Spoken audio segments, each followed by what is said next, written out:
Viewer discretion is advised. March 4th, 2022. Kamas, Utah. A 911 call shatters the morning silence. A husband, dead at 39. 5 times the lethal dose of fentanyl in his system. His wife claimed it was a tragedy. A year later, she was arrested for murder. But here's what investigators discovered that changed everything. Her mother had a partner who died the exact same way. 16 years earlier. Same drug overdose. Same suspicious circumstances. And she became the beneficiary right before the death. Was this a coincidence? Or did a mother teach her daughter how to get away with murder? Before we uncover what detectives found, I want to hear from you. Based on what I just told you, do you think the mother knew what was happening? Comment yes if you think she was involved. Comment no if you think this is just a terrible coincidence. Drop your answer right now. And if you're ready to hear the truth about what really happened in this case, make sure you're subscribed because this story gets more twisted with every detail.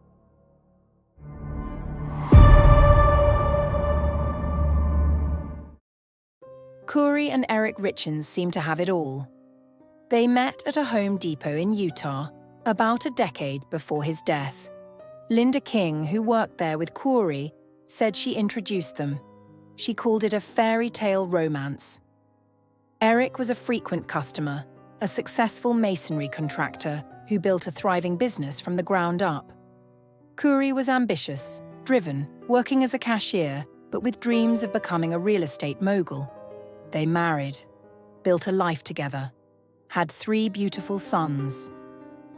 By 2022, Eric's estate was worth approximately $5 million. Kouri had launched her own real estate company, Kouri Richins Realty, flipping homes across Summit County. On the surface, they were living the American dream, but under that surface, cracks were forming. And those cracks would lead investigators to ask a question nobody saw coming. Was Kouri's own mother helping her plan a murder? Let me take you back to 2019. According to prosecutors, that's when Kouri Richins used a power of attorney to take out a $250,000 home equity line of credit on Eric's premarital home, without his knowledge. She used that money to fund her new real estate business. Eric didn't find out until October 2020. Court documents say this was a major source of tension between them. The same month he discovered it, Eric consulted an estate planning lawyer. He told that lawyer he wanted to protect himself and his children from any abuse and misuse of his finances. Here's what he did. He created the Eric Richins Living Trust. He made his sister, Katie Richins Benson, the manager of his estate in case of his death. He removed Kouri as the beneficiary of a $500,000 life insurance policy. Kouri had no idea. And her financial situation was getting worse. Much worse. By late 2021, prosecutors say Kouri Richins Realty owed hard money lenders at least $1.8 million. The business was bringing in $170,000 in revenue, while monthly debt obligations exceeded $250,000. Then Kouri found what she thought would be her big break. A 20,000 square foot mansion on 10 acres in Heber City. It was unfinished, abandoned. She made an offer with a group of investors for $3.9 million. Her plan was to complete it and sell it for a massive profit. One accountant told her and Eric they could walk away with $12 million if they stayed under budget. There was just one problem.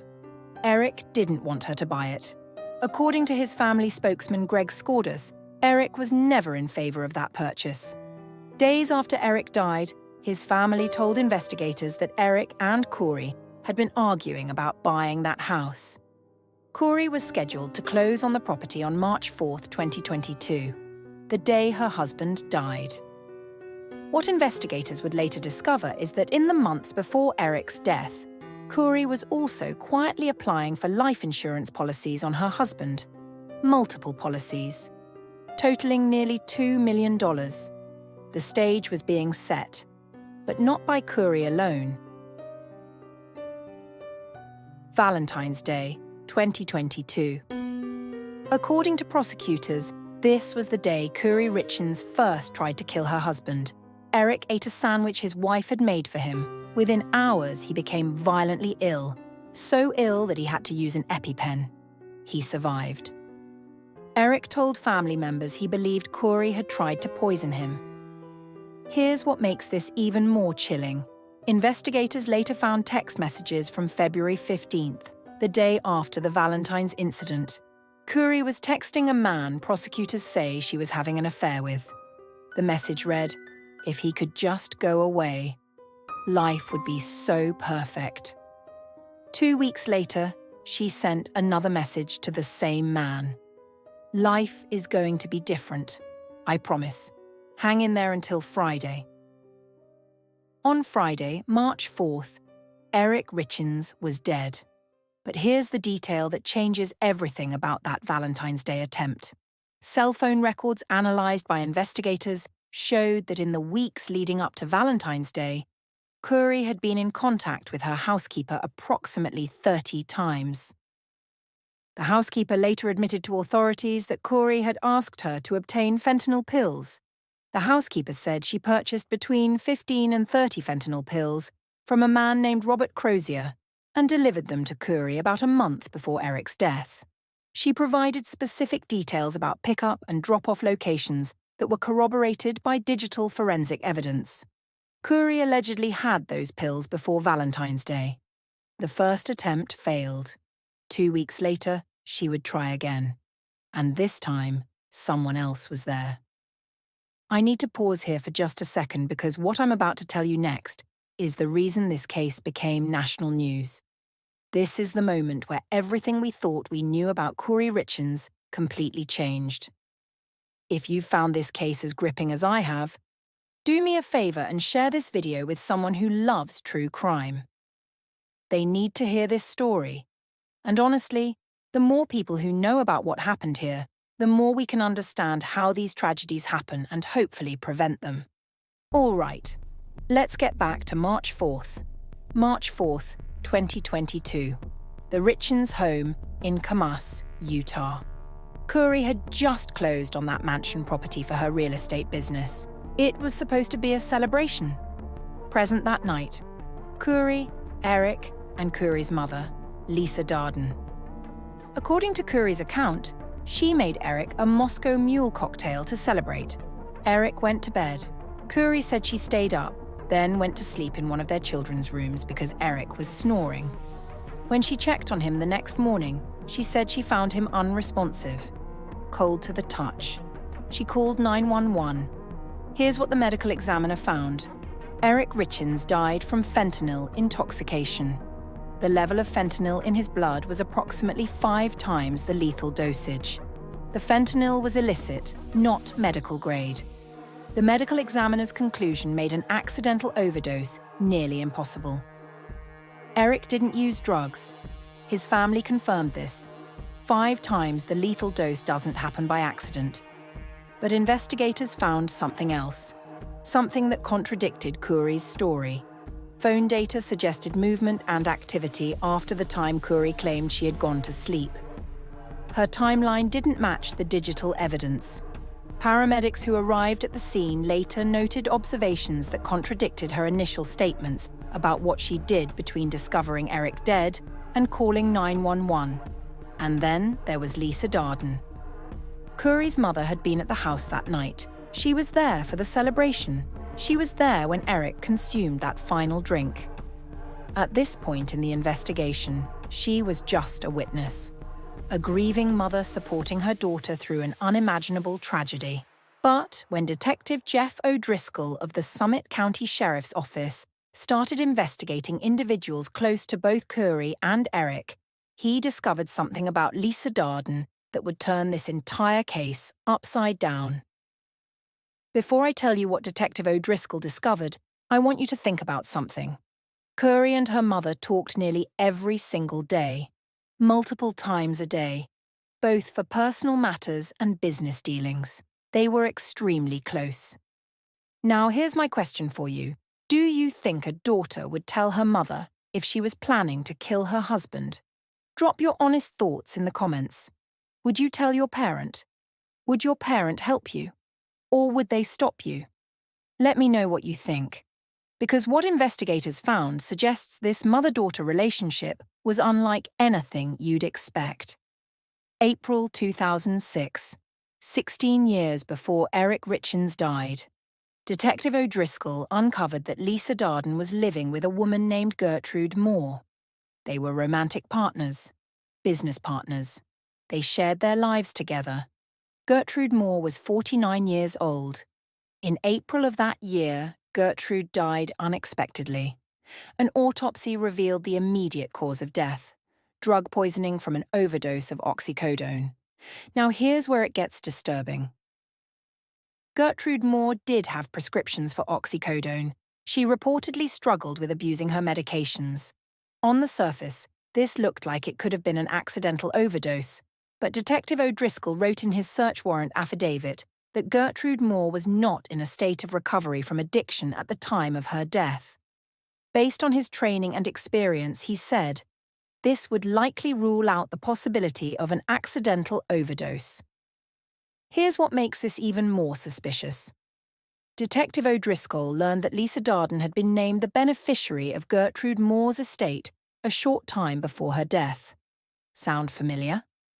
The parallels are impossible to ignore.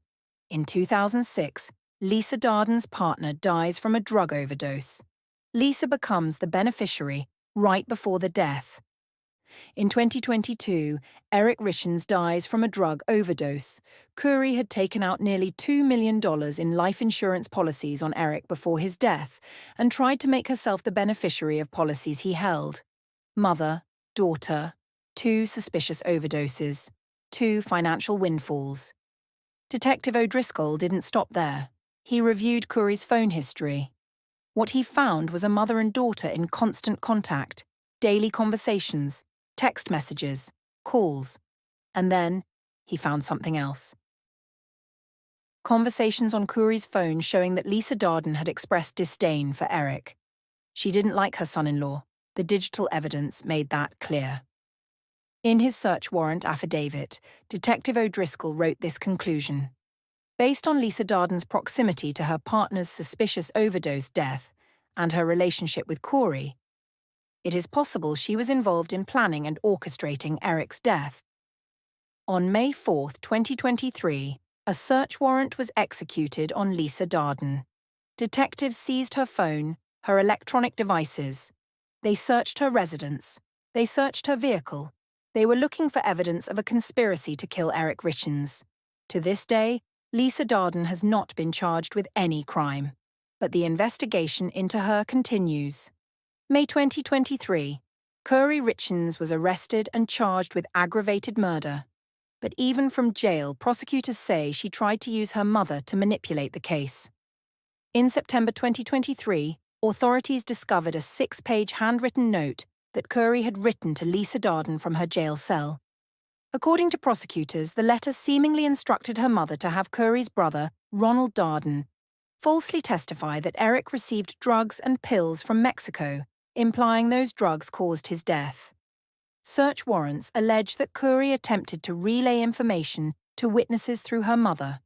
In other words, Kouri allegedly tried to create a false narrative about how Eric died, and she wanted her family to back up that story.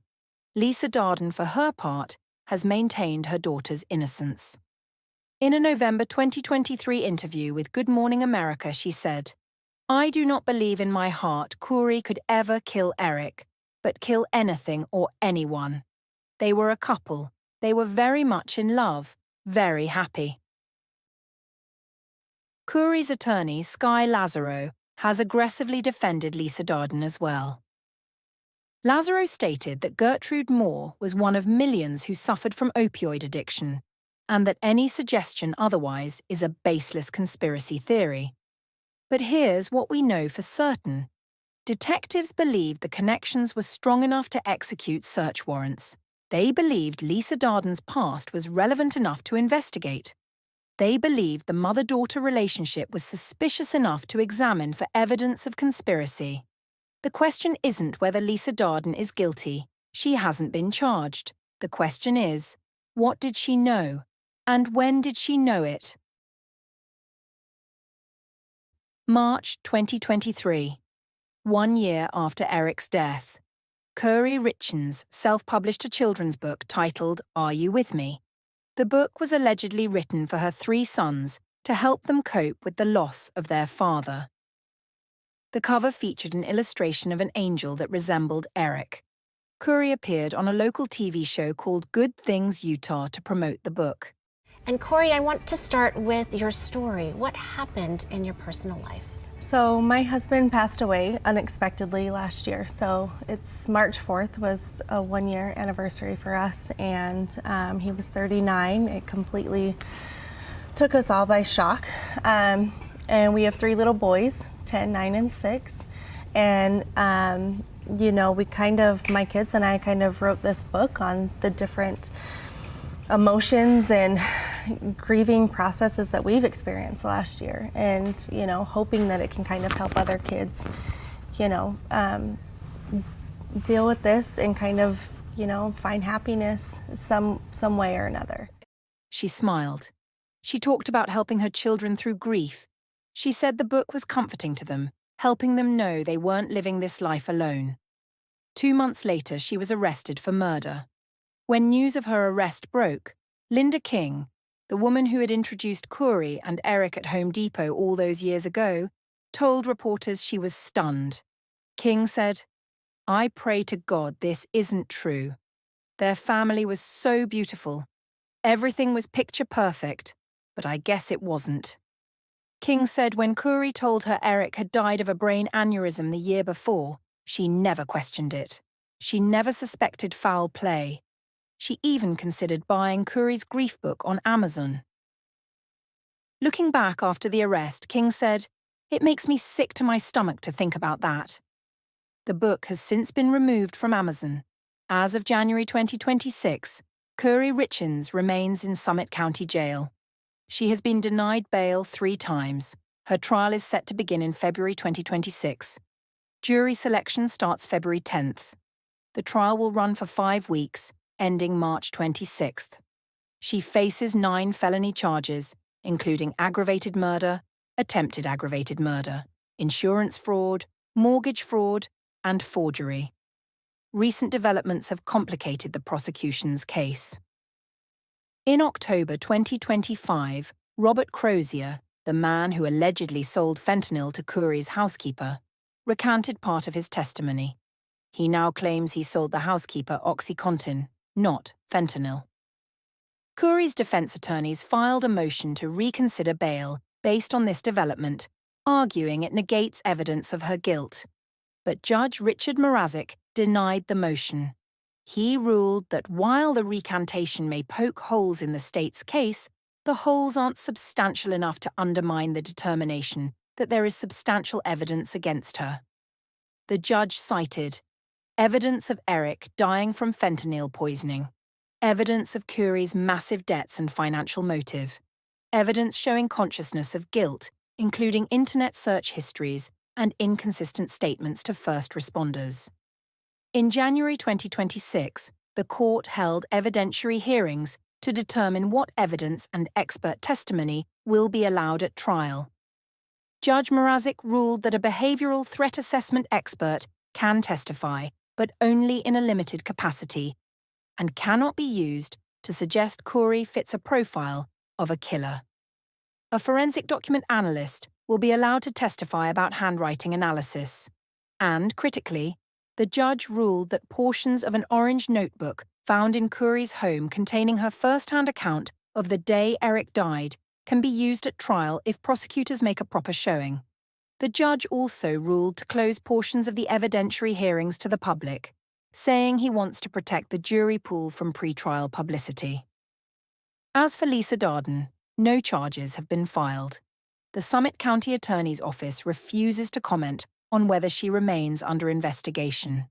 Here's what we're left with. 3 young boys lost their father at 39 years old. They lost him in their own home, in a death that investigators say was entirely preventable, entirely intentional.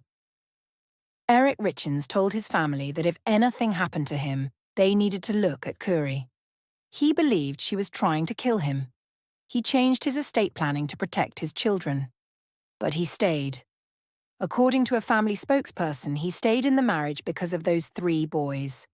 Kouri Richins maintains her innocence. In audio provided to ABC News through a confidant, she said, "The world has yet to hear who I really am, what I've really done or didn't do. What I really didn't do is murder my husband." Her attorneys say once the facts are heard, it will be clear to all that Kouri is innocent. They say she's ready for the truth to come out and for false narratives to be confronted in court. But the shadow of Lisa Darden's past hangs over this entire case. Was it a coincidence that both mother and daughter had partners die from drug overdoses under suspicious circumstances? Was it a coincidence that both became beneficiaries right before those deaths? Was it a coincidence that Lisa Darden was at the Richins' home the night Eric died? Or was there something darker at play? A learned behaviour passed from mother to daughter. A playbook for murder disguised as tragedy. Prosecutors don't need to prove Lisa Darden's involvement to convict Kouri Richins. But the fact that detectives investigated it, that they executed search warrants, that they documented those parallels in official court documents tells us something crucial. They believed it was worth examining. They believed the connection was real. This case is heading to trial in just weeks. When that trial begins, the evidence will be laid out in public for the first time. We'll hear from witnesses. We'll see the digital forensics. We'll learn exactly what happened in that house on March 4th, 2022. And I'll be covering every single development. If you want to stay updated on this case and others like it, you need to subscribe to this channel right now. Hit that subscribe button. Turn on notifications. Because when the trial starts, you're going to want to know what happens. I'll also be covering the question everyone's asking. Will Lisa Darden ever be charged? Will she be called to testify? What does she actually know? Don't miss any of it. Subscribe now. The death of Eric Richins is a story about trust and betrayal, about ambition that crossed into greed, about warning signs that were ignored until it was too late. But more than anything, it's a story about a family torn apart by secrets. Eric's family believes Kouri murdered him for money. They believe she planned it meticulously. They believe she nearly got away with it. Kouri's family believes she's innocent. They believe she loved her husband. They believe she's being railroaded by circumstantial evidence. And somewhere in the middle is Lisa Darden, a woman with her own tragic past. A woman who was there the night Eric died. A woman whose relationship with her daughter is now under a microscope. Did she teach Kouri how to kill? Did she help plan Eric's murder? Or is she simply a grieving mother standing by her daughter in the face of unthinkable accusations? The trial will answer some of these questions, but not all of them, because even if Kouri Richins is convicted, even if a jury finds her guilty beyond a reasonable doubt, the question of Lisa Darden's involvement may never be fully resolved. Unless prosecutors decide to file charges, unless new evidence emerges, unless someone talks. For now, the world watches, and waits, and wonders whether justice will be served for Eric Richins and his 3 sons, and whether the truth about that night, and the family secrets that led to it, will ever fully come to light. And remember, drop a comment below with your theory. Do you think Lisa Darden knew what Kouri was planning? Or do you think she's completely innocent? Thanks for watching. I'll see you in the next one.